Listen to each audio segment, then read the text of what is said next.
રાજ્ય સરકાર અસામાજિક તત્વો સામે કડકાઈપૂર્વક કાર્યવાહી કરવા માટે કટિબદ્ધ છે। આપે અગાઉ પણ જોયું હતું કે જૂનાગઢમાં અલગ અલગ વિસ્તારોમાં આપણે અસામાજિક તત્વો સામે ખૂબ કડકાઈપૂર્વક કાર્યવાહી હાથ ધરેલ છે અને એ જ કામગીરીને આગળ વધારતા આજે આપણે જે ગાંધીગ્રામ વિસ્તારમાં ઊભા છીએ ત્યાં એક સરકારી જમીન ઉપર જે અસામાજિક તત્વોએ જે દબાણ કર્યું હતું એને તોડવાની કાર્યવાહી આજે આપણે શરૂ કરી છે। આજના દિવસે લગભગ અલગ અલગ જગ્યાએ 7 થી 8 લોકેશન અમે આઈડેન્ટિફાઈ કર્યા છે। એ લોકોની જે દબાણ બાબતની જે કાર્યવાહી છે એ આમ તો અમે જુલાઈ 2025થી શરૂ કરી હતી। એના માટેની જરૂરી અમને નોટિસ આપી હતી, પૂરતી તક પણ આપણે આપી હતી અને ત્યારબાદ એનો હુકમ પણ કરવામાં આવ્યો હતો લેન્ડ રેવન્યુ કોડની કલમ 61 હેઠળ। ત્યારબાદ એને નોટિસ આપી અને જે કબજો છે એ ખાલી કરવા માટે પણ જણાવ્યું હતું, પરંતુ એ લોકોએ કબજો ખાલી ન કરતા આજે એ દબાણ દૂર કરવાની કાર્યવાહી સંપૂર્ણ પોલીસ પ્રોટેક્શન સાથે અમે શરૂ કરી છે। દબાણ દૂર કરતા પહેલા જે પણ એ લોકોનું માલ સામાન આ તે બધું ખાલી કરાવી, ઇલેક્ટ્રિક કનેક્શન છે એ પણ બધું દૂર કરાવીને વિથ ઓલ પ્રિકોશન્સ આપણે આ કાર્યવાહી કરી રહ્યા છે।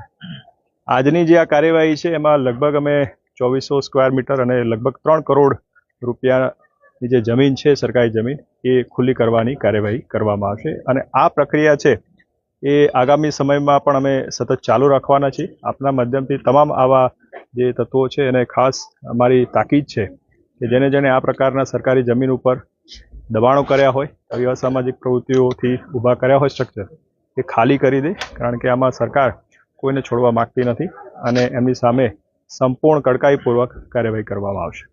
મેં કીધું અત્યારે આજના દિવસે અમે 7 થી 8 લોકેશન આઈડેન્ટિફાઈ કર્યા છે અને એના ઉપર આજે કાર્યવાહી શરૂ છે। આજરોજ જૂનાગઢ શહેર ખાતે ગાંધીગ્રામ વિસ્તારમાં જે અસામાજિક તત્વોએ સરકારી જમીન ઉપર દબાણ કરેલા હતા, ખાસ કરીને જે સરકારી જમીન ઉપર દબાણ કરેલા છે એમની વિરુદ્ધ અલગ અલગ અનેક પ્રકારના ગુના નોંધાયેલા છે અને સરકારી જમીન ઉપર અનધિકૃત કબજો કરેલો છે। તે કબજો દૂર કરવા માટે પોલીસને અલગ અલગ ગુનો બનાવી સાથે સાથે કલેક્ટર સાહેબની તાબાયતની પણ અલગ અલગ ટીમો, બધી ટીમો સાથે સંકલન કરીને કાર્યવાહી ચાલુ કરેલ છે અને જો આવી કોઈ પણ પ્રવૃત્તિ કરશે તો પરિણામ આ મુજબનું જ આવશે।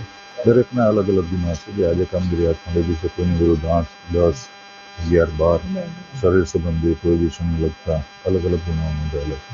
અત્યારે અલગ અલગ ટીમો બનાવીને લગભગ 150 જેટલા પોલીસ કર્મચારી, 8 પીએ, 2 ડીવાયએસપી એટલા માણસોની સાથે સાથે જે રેવન્યુના અધિકારીઓ છે એ સાથે મળીને સંયુક્ત કામગીરી કરવાની